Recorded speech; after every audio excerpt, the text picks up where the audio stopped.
Mr.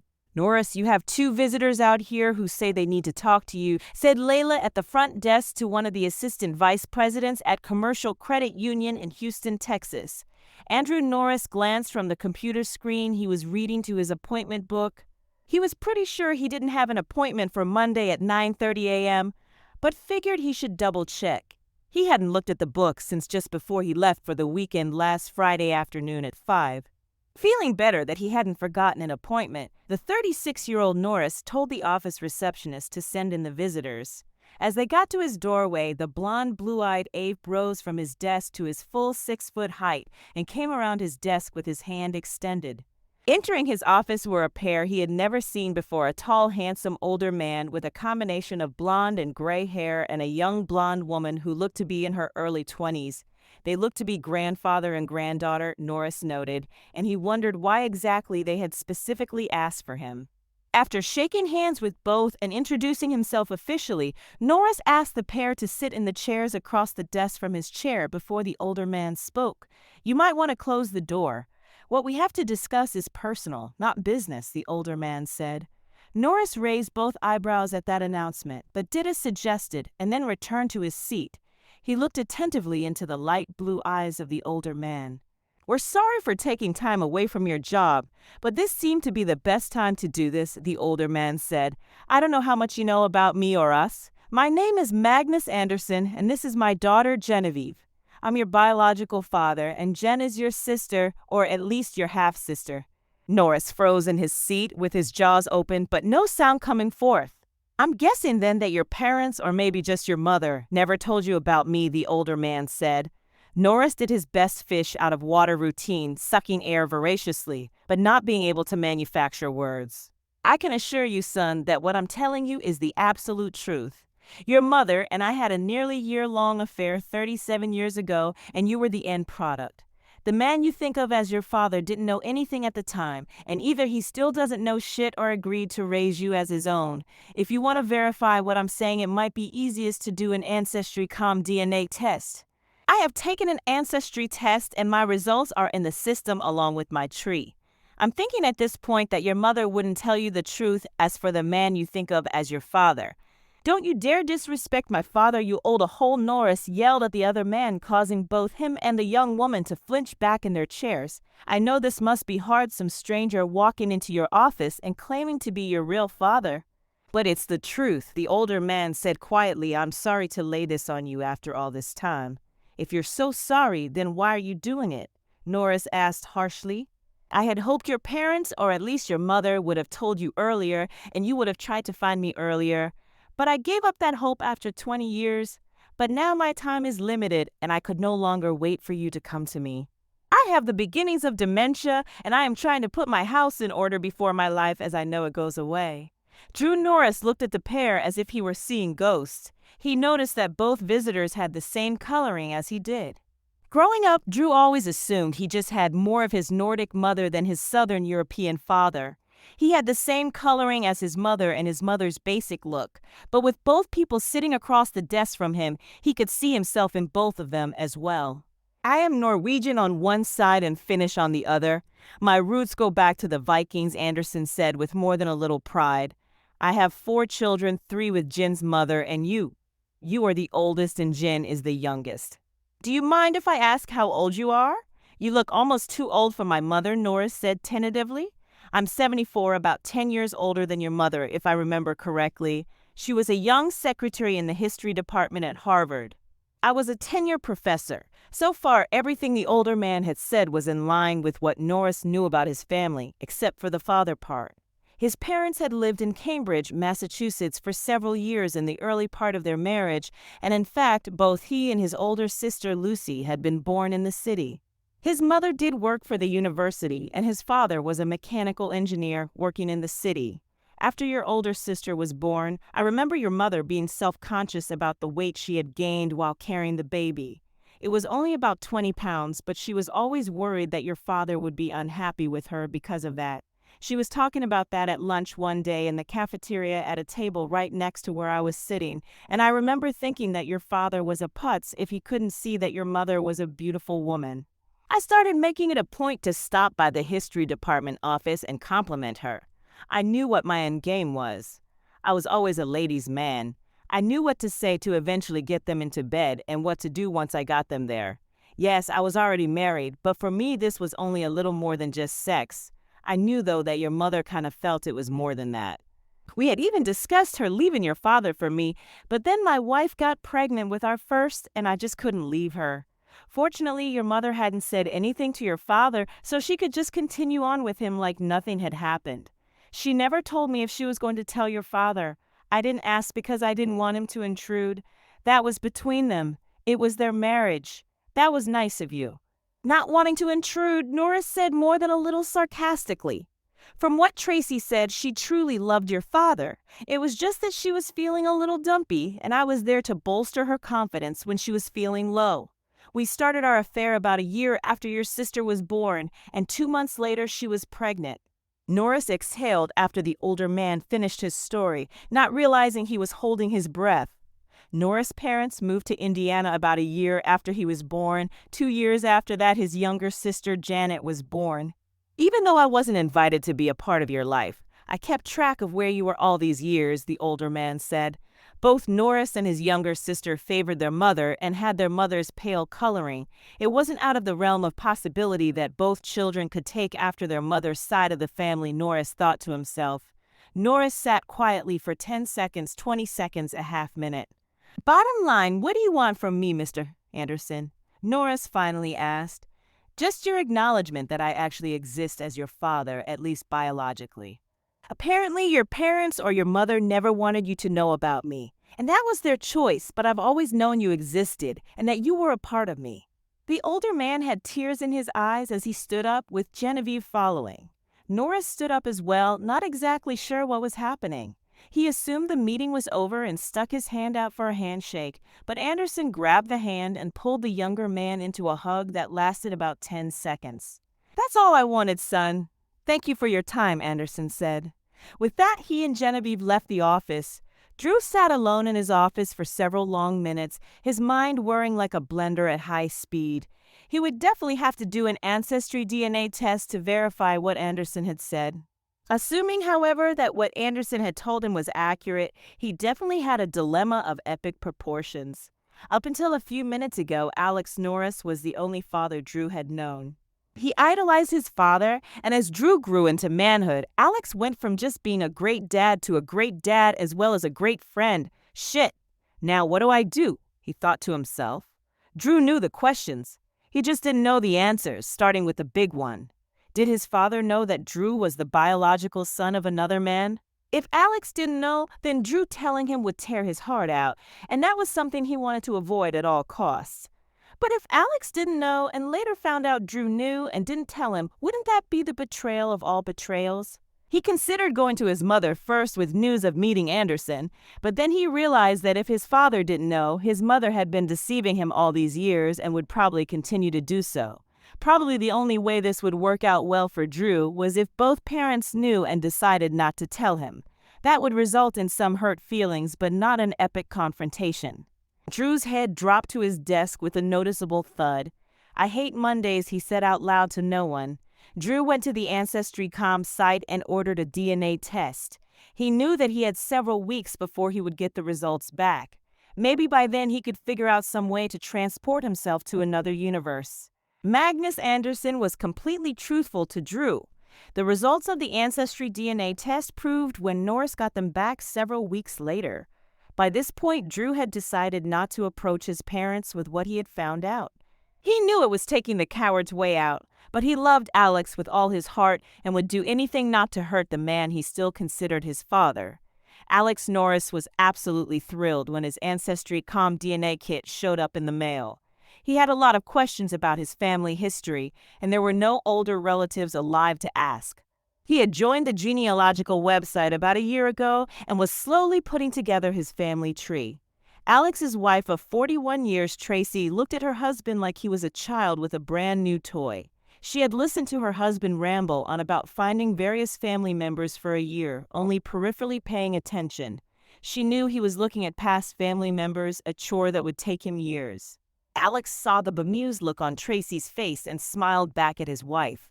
She wouldn't understand, Alex thought, because she has family Bibles on both sides of her family reaching back almost 300 years.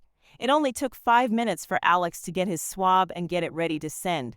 He grabbed his car keys and called out to his wife that he was going to the post office. "All right, drive carefully, Alex," she called back. Alex found several more relatives through the DNA matches when they came back and started corresponding with new family members he had found. He was spending at least an hour a day on the Ancestry site. "I've paid for your membership for the next year, and I've got a DNA test coming down for you, Lucy and Janet." Alex gushed to his son over the phone. "This stuff is great. The info is tremendous. You three have to try this." "Wow, Dad, that's great." Drew responded as his mind started working overtime. Alex was especially close to his son. The two talked at least once a week. They agreed on practically everything from politics to sports. Like Alex, Drew was quiet, yet intense on certain things and had a wry sense of humor. Everyone in the family could see that he treated his wife of 5 years with the same reverence with which Alex treated Tracy. 2 months later, Drew still hadn't turned in his DNA test, and Alex in his enthusiasm couldn't understand why. "You'll love this, bud," he said, calling Drew by his familiar nickname. "You'll get to email with family we didn't know we had until recently, and Dad, I don't need to do my DNA. I already did, and you won't find me. I'm not your son, at least not biologically," Drew said in little more than a whisper. "Wait, what?" Alex said. "What do you mean you're not my son? Of course you're my son." "No, Dad, I'm not. I had a visitor last year. Does the name Magnus Anderson mean anything to you?" Alex was puzzled, to say the least. Drew picked up on the hesitation in answering. "Dad, are you someplace where you can talk? I mean, you need to be in a room by yourself." Alex was talking in the kitchen and Tracy was in the family room. Alex moseyed his way outside to the porch swing on the front porch. "Okay, we can talk now," he said to his son with the most serious tone Drew had heard since Alex gave him the talk about sex when he was 12 years old. Drew spelled out for Alex in detail his meeting with Magnus and Genevieve Anderson the previous year. "I'm sorry, Dad. I was hoping to never have to tell you. I wasn't sure if you knew already and just decided to raise me as yours or what the story was." "Raise you as mine," Alex practically yelled. "Alex, you are mine, but I don't care what any DNA test says. Now, as for whatever your mother has told you, she hasn't told me anything and I haven't told her a thing. Dad, I'm sorry for not telling you. You know I would never do anything to hurt you." "I know, Drew. I know. Not your fault, sonny boy, and it shouldn't have been your problem," Alex said. "So now what are you going to do?" Drew asked. "After drinking a bottle of Jack?" "I have no idea," Alex said. "I always thought your mom and I were in it for the long haul, that we'd grow old together. Maybe we still can, but right now my heart is breaking. Right now we might not have another 10 minutes. I'll call you in a few days, Drew. I love you, Dad. Bye." Alex walked back into the house, went straight into the bathroom, and promptly threw up. After cleaning up, he headed for his liquor cabinet and grabbed a 3/4 full bottle of Jack Daniels and a glass. He staggered over to the kitchen table and plopped down in a chair. "Are any of them really mine?" Alex thought as he downed his third drink. "Babe, you okay? What are you doing there?" Tracy called into the kitchen. "Am I okay?" Good question, Alex thought. "No, I'm not okay." "What the hell do you think?" "Much of what I thought I knew was wrong." Alex seriously considered going into the family room and choking Tracy to death as he downed his 6th shot. Everyone who knew Alex knew he was a reflective, slow-to-anger person. He proved their assessment was correct by pouring a 7th shot and remaining at the kitchen table. Alex thumped his chest with his left hand. He was still feeling sick to his stomach, or was he having a heart attack, he wondered. Was it possible that if Tracy had cheated on him all those years ago? Several hours ago, it didn't seem possible. Now, after what his son had said, not only was it possible, it was a stone-cold fact. 43 years ago, Tracy was a 20-year-old junior at a large Midwestern university waiting in line by herself at a McDonald's for her Sunday night dinner. Alex was waiting right behind her, noticing how well the young lady in front of him filled out her tight jeans. Her pink sweater was enticing him from the back, with her blonde hair hanging down over her shoulders, making him wonder what it looked like from the front. He got his answer when she took her small bag of food from the McDonald's employee and turned to walk past him. She had a pretty face and filled out her sweater nicely. She caught him looking and gave him a shy smile. Realizing he was caught, he smiled back. Tracy took her time heading back to her dormitory, knowing that the young man would have to wait a bit for his food. She gave him a few minutes and then leisurely started walking back. When Alex spotted Tracy just a few hundred yards down the road, he immediately knew she had waited on him. He hustled over and caught up to her soon after, asking if she wouldn't mind having some company on the walk to the dorm. She agreed, and about 2 months later, Tracy and Alex were a couple. A year after they graduated, she with a teaching degree, and he in engineering, they were married. Alex got a job with an engineering firm in Cambridge, and Tracy went to work in the history department at Harvard. They did well for a young couple, and 2 years later, their first child, Lucy, was born. A month after their second child, Andrew, was born, they moved to Indianapolis, Indiana, where Alex took a job in middle management at another engineering firm. Alex had remembered those early years fondly, but now that he had cause to reflect back, things apparently weren't as good as they seemed. Alex put in a lot of hours back in those days, but Tracy didn't seem to mind, and in fact, she had a few long days herself. Shit, he thought. Why the hell would a history department admin ever have to work late? I am a stupid dumbass. Tracy was surprised the next afternoon when Alex's car was already in the garage when she got home from work. He had seemed a little off the night before, she noted, so maybe he left work early due to illness. "Han, are you okay?" she called out as she went from the garage into the home's kitchen. "No, I'm not," he said quietly from his perch at the table, which startled her. Tracy took a step back, then saw Alex and 2 cups of coffee already poured. She sat down at her usual spot at the table where Alex had placed her cup. Alex sat impassively, starting straight ahead, while Tracy tried to figure out what was wrong. "Are any of the children mine, Tracy?" Alex hissed. Tracy blushed crimson, and her eyes got wide. After all these years, this was the last thing she expected to be talking about today. "Shit," she whispered half under her breath. She peered over to her left, expecting her husband to still be staring straight ahead. Instead, he was directly facing her, glaring through her to be exact. Tracy immediately dropped her eyes to the table. "Any?" "None," he asked stridently. "2. "The girls are yours," Tracy croaked out. "So says my cheating witch of a wife," Alex cried.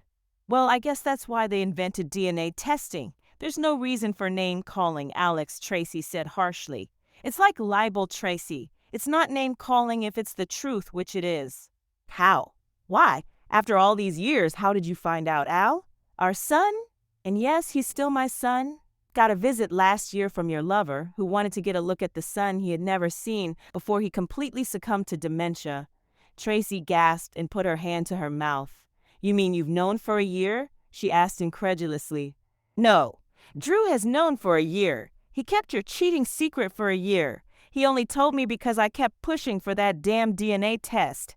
If I hadn't pushed, I never would have known, and you could have pretended for the rest of our lives that you loved me. I do love you, Alex. I do. I made a mistake. I had a lapse of judgment," Tracy sobbed. "Let's talk about this. Please." "A lapse of judgment? Is that what you call an affair that went on for almost a year? A lapse of judgment?" Tracy broke down, sobbing at that point. Alex looked disgusted, got up, and walked into the family room. Later that night, Alex went to sleep in the guest room for the second straight night. Over his lunch hour the next day, Alex called an attorney recommended to him by a coworker who was divorced several years ago. Since Indiana was a no-fault state, Alex knew the split would be 50-50, although he'd probably have to pay some alimony for a few years due to the disparity in salaries. Tracy was in the kitchen preparing dinner when Alex came home that night. The smell in the house was wonderful, Alex thought. He would miss her cooking, Alex admitted to himself. It was another quiet meal until Tracy finally broke the silence. "Can we talk, Alex? Please." Alex finished the mouthful of food he was chewing, took a drink of wine, and pointed at his wife. "I only have one question, Tracy." "Why?" Tracy winced at the question. She knew it was coming, but she was sure Alex wasn't going to like the answer. She considered telling him a sanitized version, but she wasn't sure how much he already knew by way of Drew. Getting caught in a lie at this point would probably be the worst thing she could do. "After Lucy was born, I was a little bummed out with the extra 20 pounds I still had on my body, and I guess Magnus picked up on that and started to compliment me and make me feel better about myself. He was a little older than me, and he just had a way of making me feel good just by talking to me. We went out for some lunches, then for some dinners, and eventually, well, the friendship turned sexual. I knew I shouldn't, especially since I really did love you, but then the sex was so good once we started. It wasn't better than what we had. It was different, and since I knew it was wrong, it was very exciting. Then I got pregnant, and I wasn't sure whose baby it was, so I knew we had to call off the relationship. And we did. It probably would have been easiest just to abort the baby, but I don't believe in that. Alex took in the story with a stoic face, occasionally sipping his coffee. He expected Tracy to give him a sanitized version, and she didn't disappoint. Don't you think that after all this time, you owe me the whole truth, not just a cleaned-up version that ignores half the story? Alex said. Tracy screwed up her face. She didn't expect Alex to want more detail. Shit, she whispered. He was a beautiful, strong man, 6'4", with muscles, and he had a nice manner about him. I guess I felt kind of hard for him. Then when I got pregnant, I figured it was probably his, but since his physical characteristics were like my family's, I knew you would never suspect the baby wasn't yours. And honestly, he was such a beautiful man, I really wanted to have his baby. That last line was out of Tracy's mouth before she could stop herself. She shut up quickly and looked sideways at her husband, hoping he was too upset over the whole issue to really catch what had spilled out of her mouth. Try as he might, Alex couldn't help but wince at Tracy's last remark. So when did you find out Drew was your lover's child? Alex asked. My gynecologist did the work on that. He narrowed down the dates, and those corresponded to the week that most of the history department went to UCLA for a conference. Do you remember that? Magnus and I slept together every night. I was ovulating then, but I knew you would never know where I was in my cycle. You never kept track, and I knew you would never put two and two together. So I was a schmuck and a dupe. Perfect, Alex said. But you still left out the part where your lover got his own wife pregnant too and decided to stick with her and not run off with you. I became a convenient fallback plan, Alex noted. I still loved you, Alex, Tracy said. You weren't a fallback plan. We had Janice 3 years later. That's how much I loved you. And you were a great father to our children. We did a good job of raising those kids, and now we're going to grow old together. We're so close, Alex. We're 64 years old. Don't screw this up now. Things have been good. Don't ruin everything for a mistake I made more than 30 years ago. Please use your head and your heart. Ruin it up, me, gotta admit, Tracy. You screw up, and now you're trying to blame me. You've been lying to me for 38 years. No, Alex, I haven't been lying to you for 38 years. I did love you then. I love you now. I've never stopped loving you. I know you may not believe it, but it's possible to love more than one person at a time. To hell with your love. Your love stinks. You made me number 2 in your married life. We made vows to forsake all others, Tracy, Alex said. Had I known then what I know now, we would have been history. You broke my heart. You broke my trust. Tracy looked up with tears in her eyes. It seemed that Magnus told Drew everything, and Drew did likewise for Alex. For the first time, she wondered how Drew was taking things. She wondered how Drew and Alex were working things out. She also wondered, I know you're wondering, Alex said. Apparently Loverboy has dementia, and before he lost everything, he wanted to see his firstborn and introduce himself. Seems you two never had a definitive discussion of what you were going to tell Drew about his real father. He even wondered if you had told me and the two of us had decided to raise Drew as ours. Dementia. Per guy, Tracy said quietly, tenderly. Even I wouldn't wish that on the poor a whole, Alex said. Now I'd feel better if his dick and balls fell off. Tracy pursed her lips, but decided it was smarter not to respond. She realized this was a fight she was not going to win. The best she could hope for right now was a tie, so to speak. I apologize for making it so easy for you, Alex said. Looking back on it now, I should have questioned why a history department secretary had to work late occasionally, but I just had complete trust in you. Complete trust in you. Obviously, I was an effing moron. Tracy cringed every time Alex said the F-bomb. Up until this point, he tried not to curse at his wife, especially the big one. Alex called his son the next day and told him of the previous evening's news, including the fact that Tracy tried not to give him all the details. Drew could tell his father was struggling to keep his composure over the phone. Have you come to a decision yet, Dad? Remember, you two have a lot of years together, and it would be a shame to see you two split at this point, Drew said.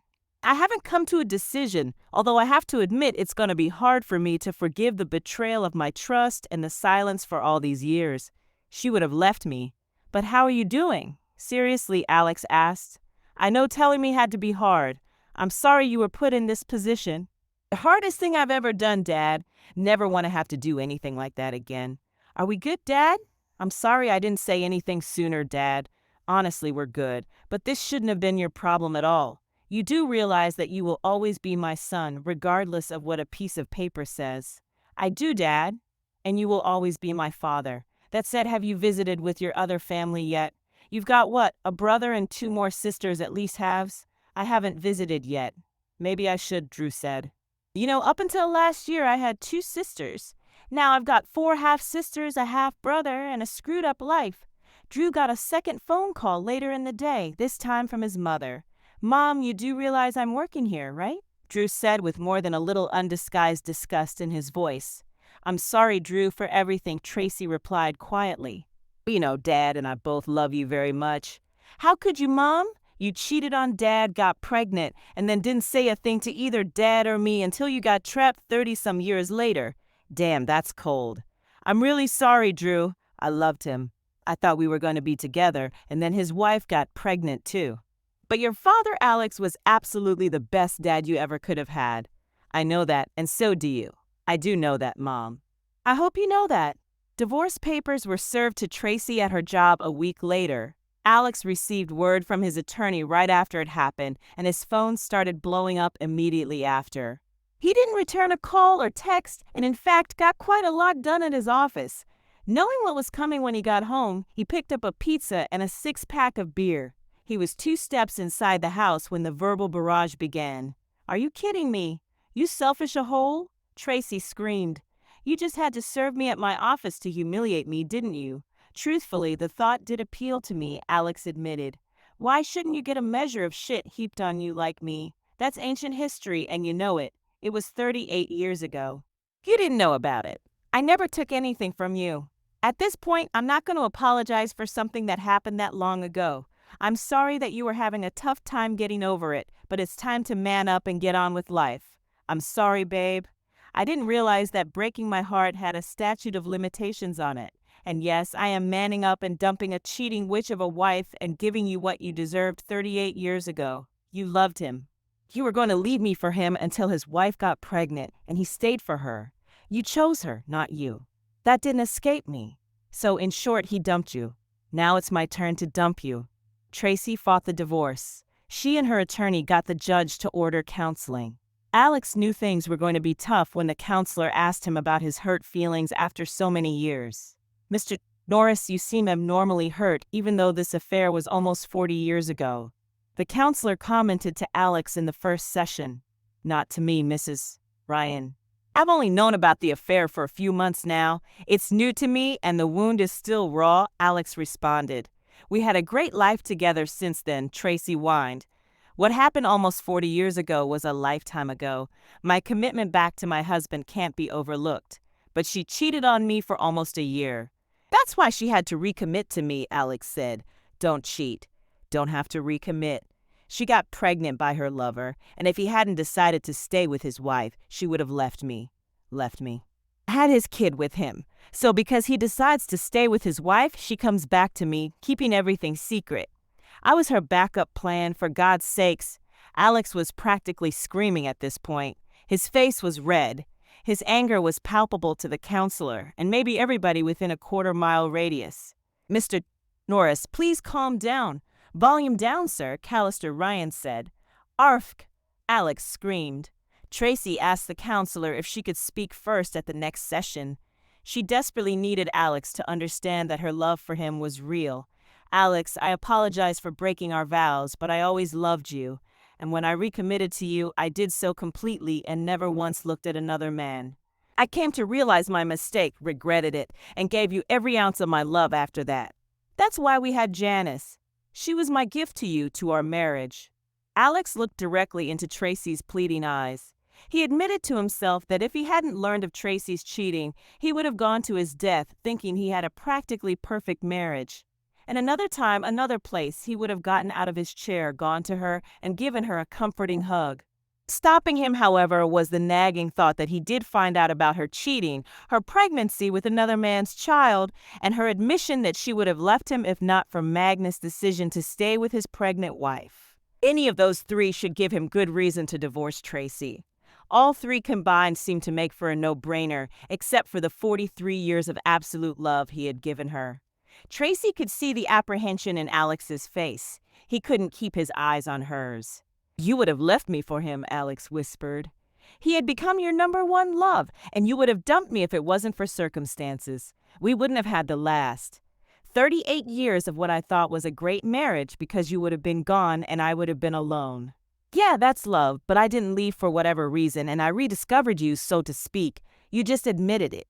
You thought it was a great marriage. But what I thought wasn't true, was it?" Alex cried.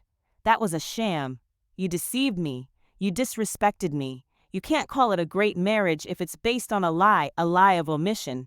Your lapse of judgment, as you called it, would have resulted in a divorce if I had known about it. How dare you? We took vows. Didn't they mean anything to you?"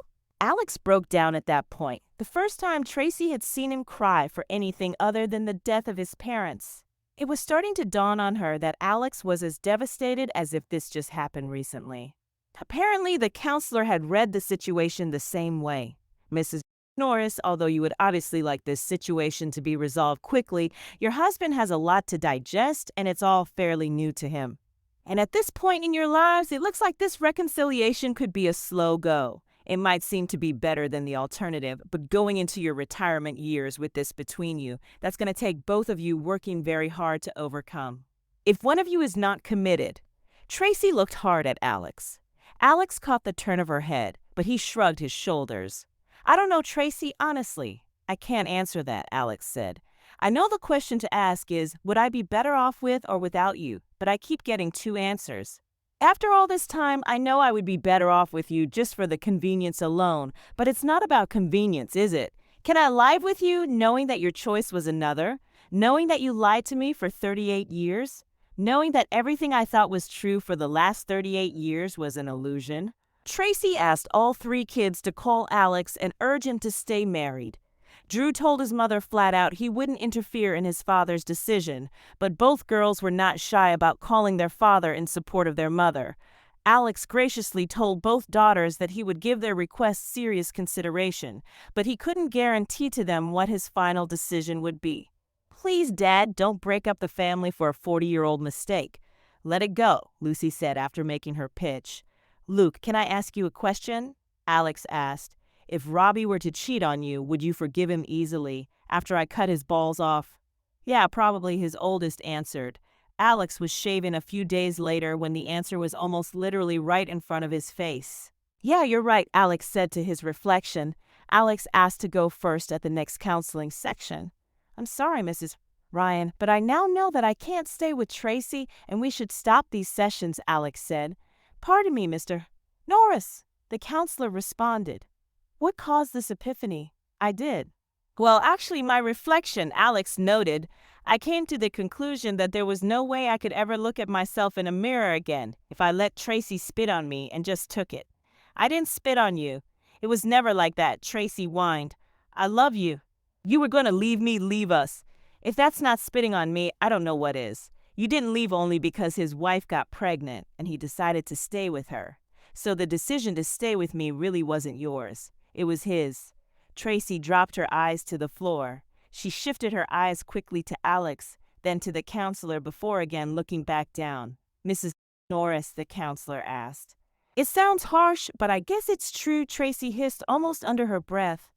"But what about all those great years? Don't they count for anything, Mr.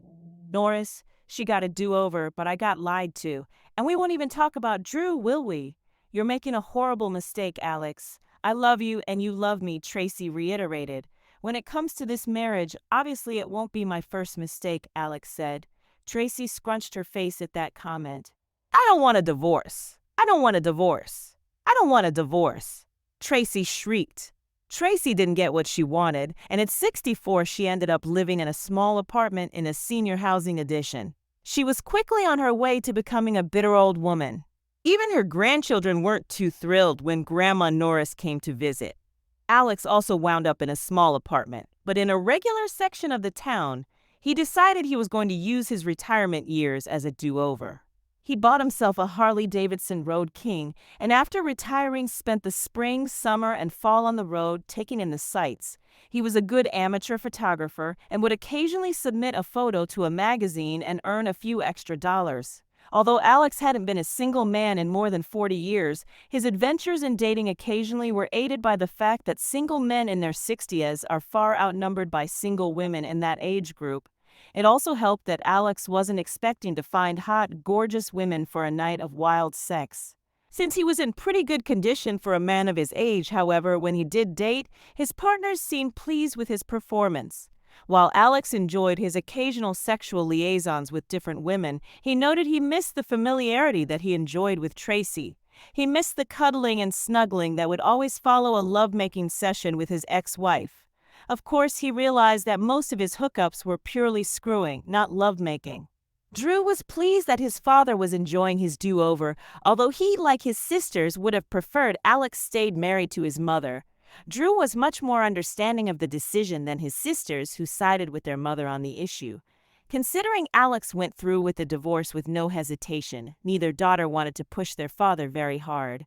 While Grandma Norris wasn't big on the grandkids lists, Grandpa Norris was a superstar with his laid-back attitude, longer hair, and cool motorcycle. Drew waited until Magnus died before getting in touch with his other half-siblings. As he explained to Alex, he would always consider Alex to be his real father and Magnus an interloper. His half-siblings from Magnus, however, were not responsible for what happened, so he had no problem contacting them. Especially after Alex told him he had no problem learning about the rest, no problem contacting them. Especially after Alex told him he had no problem learning about the rest of his family.